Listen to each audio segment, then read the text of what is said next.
Assalamualaikum warahmatullahi wabarakatuh. Salam sejahtera bagi kita semua. Perkenalkan, saya Bayu Tri Haryanto, mahasiswa Prodi Pendidikan Ekonomi, Fakultas Ekonomi dan Bisnis Universitas Negeri Jakarta. Pada kesempatan kali ini, saya akan mempresentasikan hasil penelitian skripsi saya yang berjudul Dampak Tingkat Pendidikan Partisipasi Angkatan Kerja, Struktur Tenaga Kerja, dan Ketimpangan Pendapatan terhadap populasi kelas menengah di Indonesia. Penelitian ini dilatar belakangi oleh pentingnya keberadaan kelas menengah sebagai salah satu pilar utama dalam perekonomian Indonesia, khususnya dalam mendorong konsumsi domestik, menjaga stabilitas sosial, serta mendukung pertumbuhan ekonomi yang berkelanjutan dan inklusif. Selanjutnya, saya akan menjelaskan latar belakang dari penelitian ini.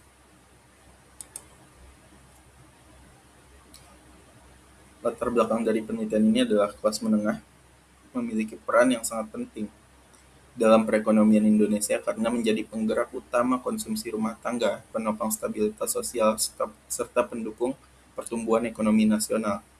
Secara umum, semakin besar proporsi kelas menengah dalam suatu negara, maka semakin kuat pula daya beli masyarakat dan semakin besar kontribusi terhadap aktivitas ekonomi di negara tersebut. Namun demikian, perkembangan kelas menengah di Indonesia belum menunjukkan kondisi yang sepenuhnya stabil. Data menunjukkan bahwa persentase kelas menengah meningkat dari sekitar 16,7% pada tahun 2011 menjadi 22,5% pada tahun 2018. Akan tetapi angka tersebut kemudian mengalami penurunan menjadi sekitar 17,1% pada tahun 2024. Penurunan ini menunjukkan bahwa sebagian masyarakat Indonesia masih rentan terhadap berbagai tekanan ekonomi dan beresiko turun kembali ke kelompok ekonomi yang lebih rendah ketika terjadi guncangan ekonomi seperti pandemi, inflasi, maupun perlambatan ekonomi. Fenomena tersebut mengindikasikan bahwa pertumbuhan ekonomi yang terjadi selama ini belum sepenuhnya diikuti oleh peningkatan kesejahteraan yang merata.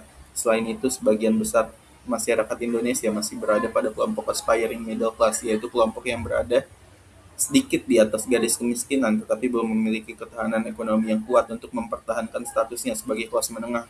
Oleh karena itu, di- diperkirakan diperlukan pemahaman yang lebih mendalam mengenai faktor-faktor yang mempengaruhi kelas menengah di Indonesia. Selanjutnya ada faktor yang mempengaruhi kelas menengah. Perkembangan kelas menengah tidak hanya dipengaruhi oleh pertumbuhan ekonomi, tetapi juga oleh berbagai faktor struktural dalam perekonomian. Faktor pertama adalah pendidikan. Secara teori, peningkatan tingkat pendidikan akan mempengaruhi kualitas sumber daya manusia, produktivitas, serta peluang memperoleh pekerjaan dengan pendapatan yang lebih tinggi. Namun pada praktiknya peningkatan pendidikan belum selalu diikuti oleh pertumbuhan kelas menengah karena masih terdapat fenomena mismatch atau ketidaksesuaian antara kompetensi lulusan dengan kebutuhan pasar tenaga kerja. Faktor kedua adalah tingkat partisipasi angkatan kerja. Semakin banyak masyarakat terlibat dalam aktivitas ekonomi, maka secara teori peluang peningkatan kesejahteraan juga semakin besar. Akan tetapi, tingginya partisipasi angkatan kerja belum tentu menghasilkan peningkatan kesejahteraan apabila sebagian besar tenaga kerja masih bekerja pada sektor informal yang memiliki produktivitas dan pendapatan relatif rendah. Faktor ketiga adalah struktur ketenagakerjaan, yang dalam penelitian ini diproyeksikan menggunakan persentase tenaga kerja formal. Pekerjaan formal umumnya menawarkan pendapatan yang lebih stabil, perlindungan sosial, serta peluang peningkatan kesejahteraan yang lebih baik dibandingkan sektor informal. Selain itu, faktor terakhir adalah ketimpangan pendapatan. Ketimpangan pendapatan dapat membatasi akses masyarakat terhadap pendidikan, pekerjaan yang layak, dan peluang ekonomi, sehingga dapat menghambat mobilitas sosial dan pertumbuhan dari kelas menengah. Selanjutnya ada research gap dan novelty penelitian. Penelitian ini eh, sebenarnya penelitian mengenai kelas menengah ini sebenarnya telah banyak dilakukan sebelumnya. Namun demikian masih terdapat beberapa kesenjangan penelitian atau research gap yang menjadi dasar dilakukannya penelitian ini. Pertama, sebagian besar penelitian sebelumnya hanya berfokus pada pendidikan atau pekerjaan formal secara terpisah sehingga belum memberikan gambaran yang komprehensif mengenai faktor-faktor yang mempengaruhi kelas menengah. Kedua, penggunaan indikator struktur ketenagakerjaan dalam penelitian kelas menengah masih relatif terbatas. Ketiga, sebagian besar penelitian terdahulu menggunakan pendekatan analisis konvensional yang belum mampu membedakan pengaruh jangka pendek dan juga jangka panjang. Berdasarkan kondisi tersebut, penelitian ini memiliki beberapa kebaruan atau novelty. Pertama, penelitian ini memasukkan TPAK dan tenaga kerja formal secara bersamaan sebagai representasi kuantitas dan kualitas pasar tenaga kerja. Kedua, penelitian ini menggunakan persentase tenaga kerja formal sebagai proksi dan dari struktur tenaga kerjaan. Ketiga, penelitian ini menggunakan metode Error Correction Model atau ECM sehingga dapat menganalisis pengaruh variabel penelitian baik dalam jangka pendek maupun dalam jangka panjang secara simultan. Dengan demikian, penelitian ini diharapkan dapat memberikan gambaran yang lebih komprehensif mengenai determinan populasi kelas menengah di Indonesia. Selanjutnya, pertanyaan penelitian berdasarkan latar belakang dan research gap yang telah dijelaskan sebelumnya, maka penelitian ini memiliki 4 pertanyaan penelitian utama. Pertama, apakah tingkat pendidikan berpengaruh terhadap populasi kelas menengah di Indonesia? Kedua, apakah tingkat partisipasi angkatan kerja atau TPAK berpengaruh terhadap populasi kelas menengah di Indonesia? Ketiga, apakah persentase tenaga tenaga kerja formal berpengaruh terhadap populasi kelas menengah di Indonesia? Dan keempat, apakah ketimpangan pendapatan berpengaruh terhadap populasi kelas menengah di Indonesia? Keempat pertanyaan tersebut selanjutnya akan dianalisis menggunakan pendekatan error correction model untuk melihat bagaimana pengaruh masing-masing variabel, baik dalam jangka pendek maupun jangka panjang.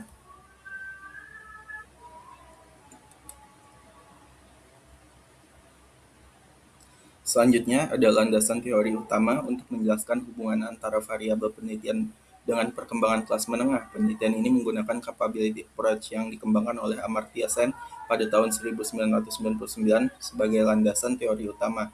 Menurut Amartya Sen, kesejahteraan masyarakat tidak hanya diukur berdasarkan besarnya pendapatan yang dimiliki, tetapi juga berdasarkan kemampuan atau capability individu dalam memanfaatkan berbagai peluang untuk mencapai kehidupan yang lebih baik. Dalam perspektif ini, pembangunan seharusnya mampu memperluas kebebasan masyarakat melalui akses terhadap pendidikan, kesempatan memperoleh pekerjaan yang layak, partisipasi dalam aktivitas ekonomi, serta kesempatan untuk meningkatkan kualitas hidup. Sen juga membedakan antara capabilities dan functionings. Capabilities menggambarkan peluang atau kemampuan yang dimiliki seseorang, sedangkan functionings menggambarkan kondisi nyata yang berhasil dicapai seperti tingkat pendidikan, jenis pekerjaan, dan tingkat kesejahteraan seseorang. Oleh karena itu, peningkatan pendidikan, perluasan kesempatan kerja, serta pemerataan distribusi pendapatan menjadi faktor penting dalam mendorong masyarakat untuk naik ke kelompok kelas menengah dan mempertahankan status ekonominya. Dengan demikian, teori ini menjadi dasar dalam menjelaskan mengapa pendidikan, pasar kerja, dan ketimpangan pendapatan diperkirakan uh, akan mempengaruhi perkembangan kelas menengah di Indonesia. Selanjutnya ada teori pendukung penelitian. Selain menggunakan capability approach sebagai teori utama, penelitian ini juga didukung oleh dua teori lainnya, yaitu human capital theory dan dual sector theory. Human capital theory dikemukakan oleh Schultz dan Becker menjelaskan bahwa pendidikan merupakan bentuk investasi yang dapat meningkatkan produktivitas, keterampilan, dan kemampuan individu sehingga mampu meningkatkan pendapatan serta kesejahteraan masyarakat. Semakin tinggi kualitas pendidikan yang dimiliki seseorang, maka semakin besar pula peluang untuk memperoleh pekerjaan yang lebih baik dan masuk ke kelompok kelas menengah. Selanjutnya, dual sektor teori yang dikembangkan oleh Arthur Lewis menjelaskan bahwa negara berkembang memiliki dua sektor utama, yaitu sektor informal dan sektor formal. Sektor formal umumnya menawarkan produktivitas yang lebih tinggi, pendapatan yang lebih stabil, serta perlindungan sosial yang lebih baik dibandingkan sektor informal. Oleh karena itu, peningkatan proporsi tenaga kerja formal diperkirakan dapat memperbesar populasi kelas menengah di Indonesia. Selain didukung oleh teori penelitian ini, uh, penelitian ini juga didasarkan pada berbagai penelitian terdahulu yang menunjukkan bahwa pendidikan, kesempatan kerja, dan pekerjaan formal memiliki pengaruh penting terhadap pembentukan kelas menengah. Namun, sebagian besar penelitian sebelumnya masih mengkaji faktor-faktor tersebut secara terpisah dan belum banyak yang menggunakan pendekatan ECM untuk membedakan pengaruh jangka pendek dan juga jangka panjangnya.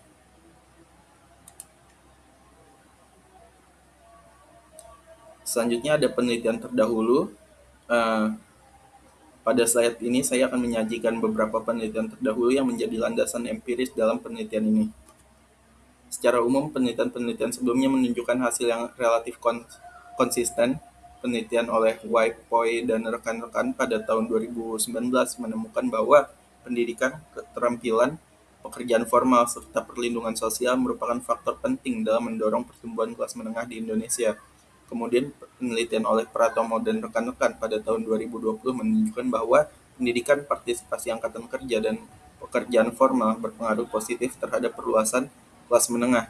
Selanjutnya, Dartanto, Muiz, dan Otsubo pada tahun 2020 menjelaskan bahwa pendidikan dan kesempatan kerja menjadi faktor utama yang mendorong mobilitas masyarakat dari kelompok miskin menuju kelompok kelas menengah. Temuan tersebut juga diperkuat oleh penelitian Wiharja dan Cunningham pada tahun 2021 yang menyatakan bahwa pendidikan dan pekerjaan formal merupakan jalur utama bagi masyarakat untuk memasuki kelompok kelas menengah di Indonesia. Sementara itu, penelitian yang lebih terbaru oleh Tresnatri dan rekan-rekan pada tahun 2025 menunjukkan bahwa kelas menengah di Indonesia masih rentan akibat meningkatnya pekerjaan informal, penurunan pendapatan real, serta adanya ketidaksesuaian antara pendidikan dan kebutuhan pasar kerja. Berdasarkan berbagai penelitian tersebut, dapat disimpulkan bahwa pendidikan dan kualitas pasar kerja merupakan faktor yang sangat penting dalam pembentukan kelas menengah di Indonesia.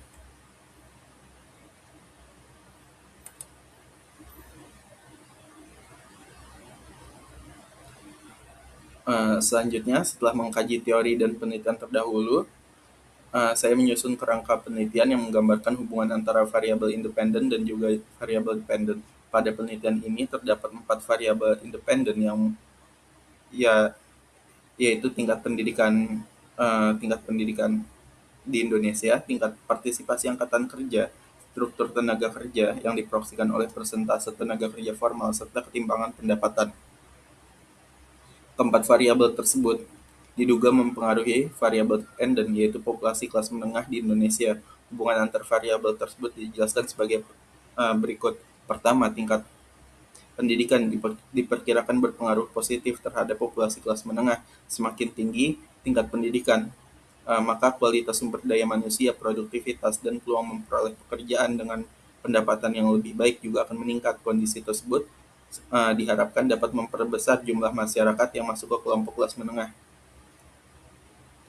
Kedua, tingkat partisipasi angkatan kerja diperkirakan juga berpengaruh positif. Semakin banyak penduduk yang aktif dalam pasar tenaga kerja, maka semakin besar pula potensi peningkatan pendapatan dan kesejahteraan masyarakat. Ketiga, struktur tenaga kerja yang diukur melalui persentase tenaga kerja formal diperkirakan memiliki pengaruh positif terhadap populasi kelas menengah. Hal ini dikarenakan pekerjaan formal umumnya memberikan pendapatan yang lebih stabil, perlindungan sosial, serta peluang peningkatan kesejahteraan yang lebih baik dibandingkan sektor informal. Sementara itu, variabel ketimpangan pendapatan diperkirakan berpengaruh negatif terhadap populasi kelas menengah. Semakin tinggi tingkat pendapatan, maka semakin terbatas akses masyarakat terhadap pendidikan, pekerjaan yang layak, dan berbagai peluang ekonomi, sehingga dapat menghambat mobilitas sosial menuju kelompok kelas menengah.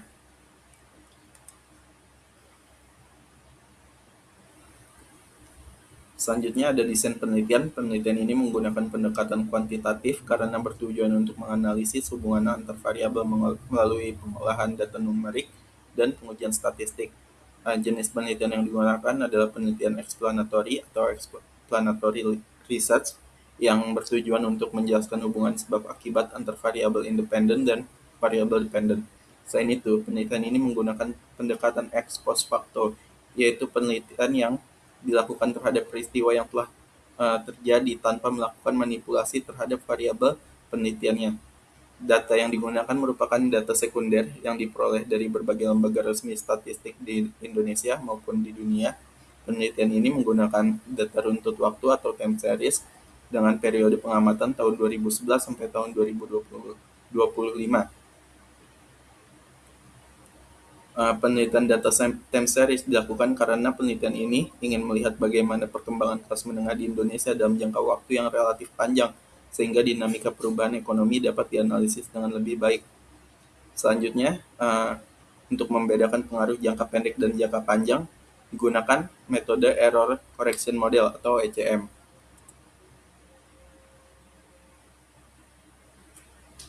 Selanjutnya ada operasional variabel. Pada penelitian ini terdapat satu variabel dependen dan 4 variabel independen.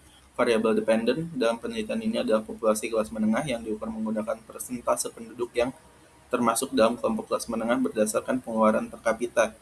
Sementara itu, variabel independen pertama adalah tingkat pendidikan yang diukur menggunakan angka penyelesaian pendidikan SMA atau sederajat. Variabel kedua adalah tingkat partisipasi angkatan kerja yang menggambarkan persentase penduduk usia kerja yang aktif dalam pasar tenaga kerja, baik bekerja maupun sedang mencari pekerjaan. Variabel ketiga adalah tenaga kerja formal yang diukur menggunakan persentase tenaga kerja formal terhadap total tenaga kerja di Indonesia. Sedangkan variabel terakhir adalah ketimpangan pendapatan yang diukur menggunakan rasio Gini atau Gini rasio. Pemilihan indikator-indikator tersebut dilakukan karena dinilai mampu merepresentasikan kualitas sumber daya manusia, kondisi pasar kerja, serta pemerataan pendapatan yang menjadi fokus utama dalam penelitian ini.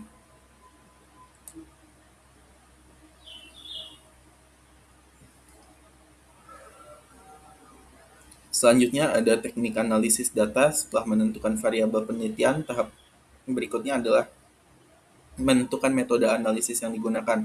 Penelitian ini menggunakan Error Correction Model atau ECM, menganalisis pengaruh pendidikan, tingkat partisipasi angkatan kerja, tenaga kerja formal, dan ketimpangan pendapatan terhadap populasi kelas menengah Indonesia. Alasan utama penggunaan ECM adalah karena metode ini mampu membedakan pengaruh jangka pendek dan juga jangka panjang antar variabel. Dengan kata lain, ECM tidak hanya mampu menjelaskan dampak yang terjadi secara langsung dalam periode tertentu, tetapi juga mampu melihat bagaimana pengaruh tersebut berkembang dalam jangka waktu yang lebih panjang. Tahapan analisis dalam penelitian ini dimulai dengan analisis deskriptif untuk melihat karakteristik dan perkembangan masing-masing variabel. Selanjutnya dilakukan uji stasionaritas menggunakan Augmented Decay-Fuller Test atau ADF Test untuk memastikan bahwa data time series tersebut tidak mengandung unit root.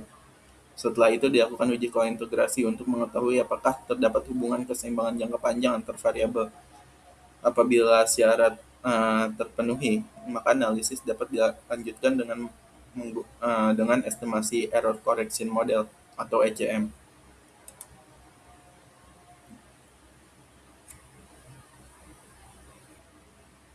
Selanjutnya ada teknik analisis data. Pada slide ini ditampilkan persamaan jangka panjang dan persamaan jangka pendek yang digunakan dalam penelitian ini. Persamaan jangka panjang digunakan untuk melihat hubungan keseimbangan antar variabel dalam periode yang lebih panjang, sementara itu persamaan ECM atau jangka pendek digunakan untuk melihat bagaimana perubahan variabel independen mempengaruhi perubahan populasi kelas menengah dalam periode yang lebih singkat.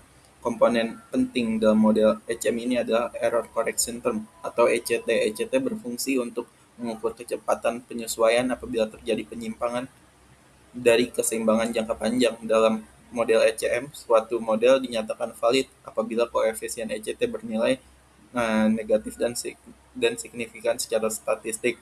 Semakin besar nilai absolut dari koefisien ECT, maka semakin cepat proses penyesuaian menuju keseimbangan jangka panjang. Selain itu, pengujian hipotesis dalam penelitian ini dilakukan menggunakan uji T untuk melihat pengaruh parsial masing-masing variabel dan uji F untuk melihat pengaruh simultan seluruh variabel independen, serta koefisien determinasi atau R-squared untuk melihat kemampuan model dalam menjelaskan variasi populasi kelas menengah. Selanjutnya ada analisis deskriptif variabel penelitian. Sebelum melakukan estimasi model, terlebih dahulu dilakukan analisis deskriptif untuk memberikan gambaran umum mengenai karakteristik data penelitian selama periode pengamatan tahun 2004 hingga 2025. Hasil analisis menunjukkan bahwa populasi kelas menengah di Indonesia memiliki rata-rata sebesar 15,53%. Dengan nilai maksimum sebesar 22,50% dan nilai minimum sebesar 3,37%. Hal ini menunjukkan bahwa perkembangan kelas menengah di Indonesia cenderung dinamis dan mengalami perubahan yang cukup besar selama periode penelitian. Tingkat pendidikan memiliki rata-rata sebesar 32,86%, menunjukkan tren peningkatan dari waktu ke waktu yang mengindikasikan adanya peningkatan kualitas sumber daya manusia di Indonesia. Selanjutnya, tingkat partisipasi angkatan kerja memiliki rata-rata sebesar 67,55% dengan variasi yang relatif kecil, sehingga dapat dikatakan bahwa partisipasi masyarakat dalam pasar kerja cenderung stabil. Persentase tenaga kerja formal memiliki rata-rata sebesar 40,06%, yang menunjukkan adanya proses transformasi struktural ketenagakerjaan menuju sektor formal. Sementara itu, indeks Gini memiliki rata-rata sebesar 35,15%, yang menunjukkan bahwa ketimpangan pendapatan masih menjadi salah satu tantangan pembangunan ekonomi Indonesia hingga saat ini. Selanjutnya ada hasil uji stasionaritas tingkat level. Karena penelitian ini menggunakan time series, maka langkah pertama yang harus dilakukan adalah menguji stasionaritas data. Secara sederhana, data dikatakan stasioner apabila memiliki rata-rata dan varians yang relatif konstan dari waktu ke waktu. Pengujian dilakukan menggunakan metode Augmented Decay-Fuller atau ADF test. Hasil pengujian dapat pada tingkat level menunjukkan bahwa seluruh variabel memiliki nilai probabilitas yang lebih besar dari 0,05. Hal tersebut menunjukkan bahwa seluruh variabel belum stasioner pada tingkat level dan masih mengandung tren jangka panjang atau unit root. Apabila data yang tidak stasioner langsung digunakan dalam regresi, maka terdapat resiko menghasilkan hubungan semu atau spurious regression, sehingga hasil estimasi menjadi tidak valid. Oleh karena itu, diperlukan transformasi data melalui proses differencing agar data menjadi stasioner dan dapat digunakan dalam analisis ECM.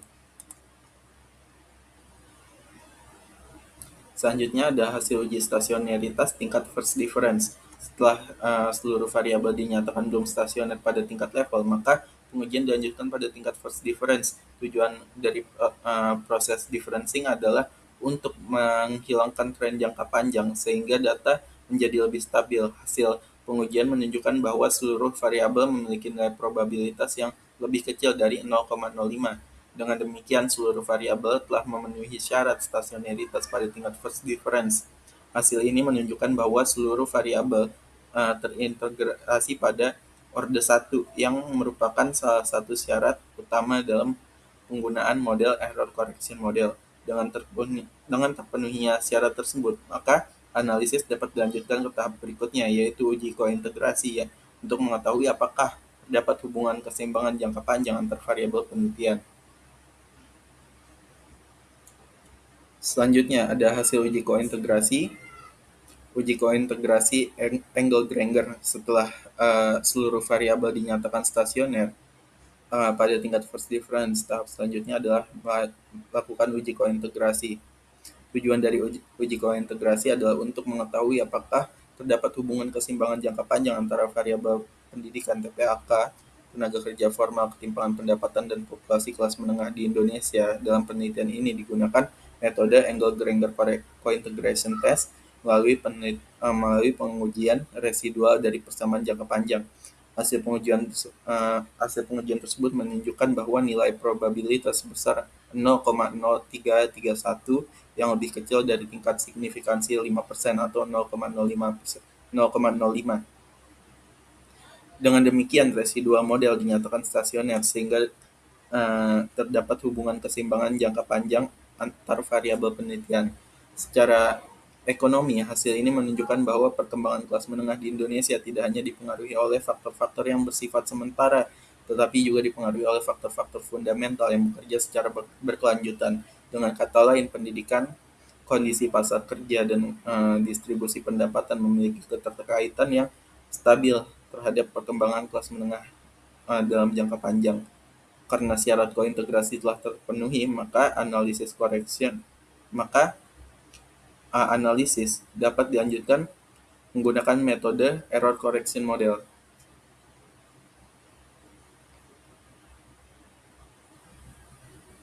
Selanjutnya ada hasil error correction model atau ECM dalam jangka pendek. Hasil estimasi ECM menunjukkan bahwa seluruh variabel independen, yaitu pendidikan, TPAK, tenaga kerja formal, dan indeks Gini memiliki nilai probabilitas yang lebih besar dari 0,05. Hal ini menunjukkan bahwa dalam jangka pendek, perubahan pada variabel-variabel tersebut belum memberikan pengaruh yang signifikan terhadap populasi kelas menengah di Indonesia. Temuan ini menunjukkan bahwa pembentukan kelas menengah merupakan proses yang membutuhkan waktu dan tidak dapat terjadi secara instan. Nah, sebagai contoh, peningkatan pendidikan pada tahun tertentu tidak secara langsung meningkatkan jumlah kelas menengah karena individu masih memerlukan waktu untuk memasuki pasar kerja dan memperoleh peningkatan pendapatan. Demikian pula dengan peningkatan jumlah pekerja formal atau perubahan tingkat ketimpangan pendapatan tidak serta-merta mengubah struktur kelas menengah dalam waktu singkat.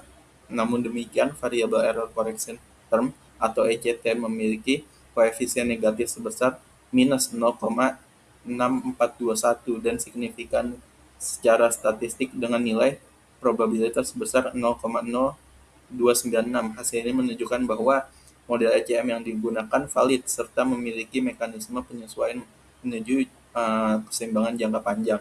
Nilai koefisien tersebut juga menunjukkan bahwa sekitar 64,21% ketidakseimbangan jangka pendek akan kembali menuju keseimbangan jangka panjang dalam satu periode pengamatan.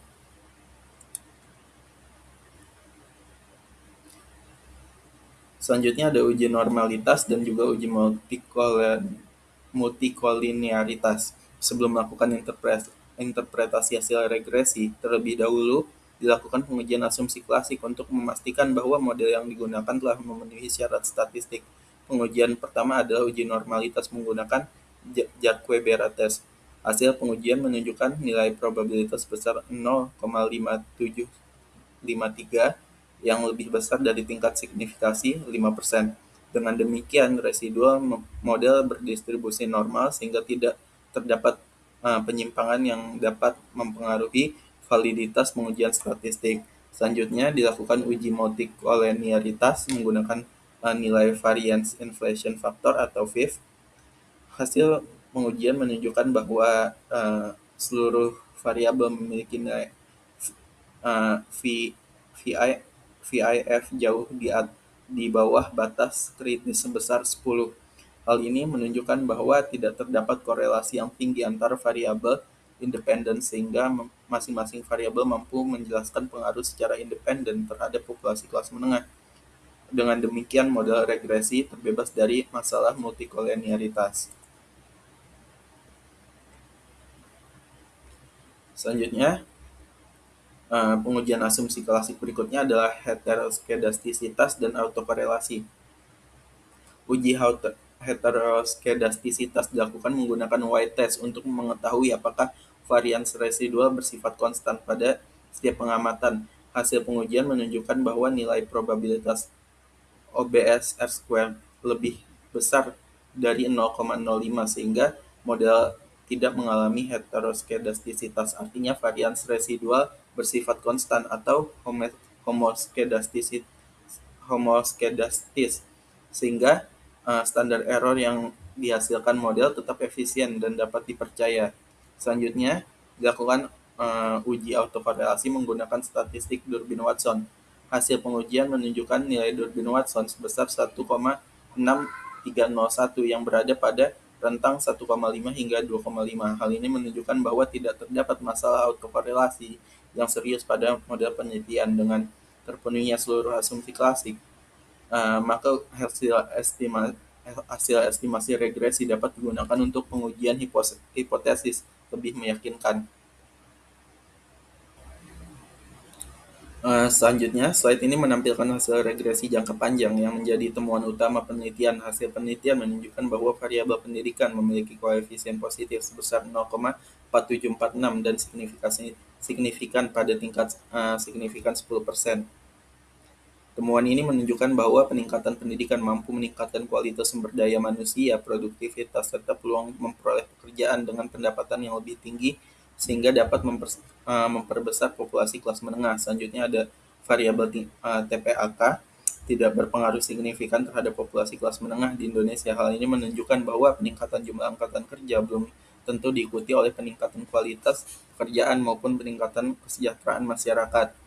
Variabel tenaga kerja formal memiliki pengaruh positif dan signifikan terhadap populasi kelas menengah di Indonesia.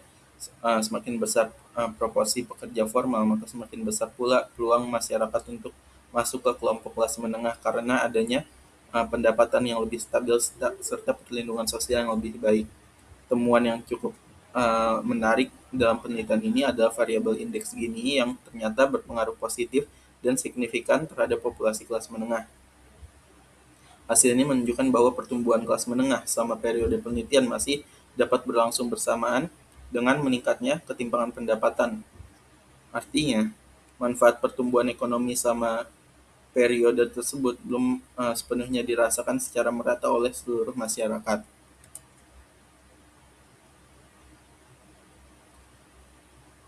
Pada slide ini ditampilkan hasil uji simultan dan koefisien determinasi dari model penelitian. Hasil uji simultan menggunakan uji F menunjukkan bahwa nilai probabilitas F statistik sebesar 0,00 atau lebih kecil dari tingkat signifikansi sebesar 5%.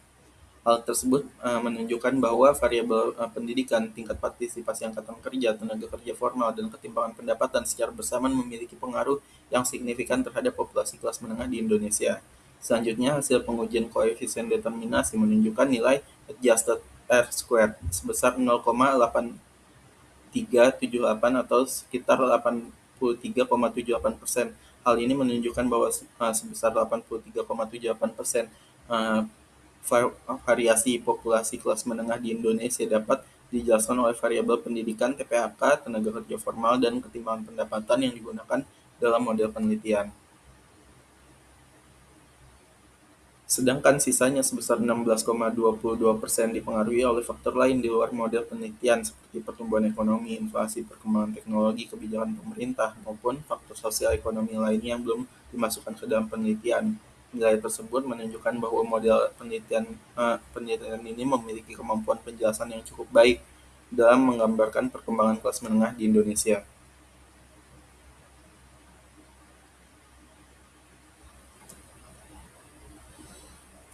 Oke, selanjutnya slide ini akan menampilkan hasil kesimpulan berdasarkan hasil penelitian menggunakan metode error correction model periode 2004 hingga 2025 diperoleh beberapa kesimpulan utama. Pertama, dalam jangka pendek pendidikan TPAK, tenaga kerja formal, dan ketimpangan pendapatan tidak berpengaruh signifikan terhadap populasi kelas menengah di Indonesia. Hal ini menunjukkan bahwa pembentukan kelas menengah merupakan proses yang membutuhkan waktu dan tidak secara instan. Kedua, dalam jangka panjang, pendidikan berpengaruh positif dan signifikan terhadap populasi kelas menengah. Temuan ini menegaskan bahwa pentingnya investasi pendidikan dalam meningkatkan kualitas sumber daya manusia dan mobilitas ekonomi masyarakat. Ketiga, tenaga kerja formal juga berpengaruh positif dan signifikan terhadap populasi kelas menengah di Indonesia. Artinya, perluasan kesempatan kerja formal menjadi salah satu strategi penting untuk memperkuat dan memperbesar kelas menengah di Indonesia. Keempat, TPAK tidak berpengaruh signifikan terhadap populasi kelas menengah baik dalam jangka pendek maupun jangka panjang. Temuan ini menunjukkan bahwa peningkatan jumlah angkatan kerja saja belum cukup apabila tidak diikuti oleh peningkatan kualitas pekerjaan dan produktivitas tenaga kerja. Kelima, ketimpangan pendapatan berpengaruh positif dan signifikan terhadap populasi kelas menengah dalam jangka panjang. Temuan ini menunjukkan bahwa pertumbuhan kelas menengah di Indonesia selama periode penelitian masih berlangsung bersamaan dengan meningkatnya ketimpangan pendapatan, sehingga pertumbuhan ekonomi yang terjadi belum sepenuhnya bersifat inklusif.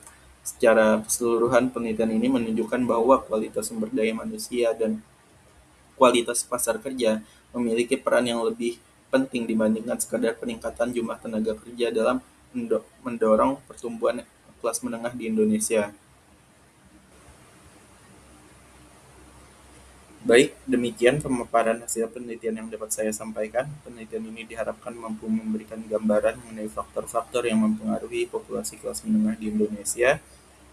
Sekian yang dapat saya sampaikan, kurang lebihnya mohon maaf. Wassalamualaikum warahmatullahi wabarakatuh. Terima kasih.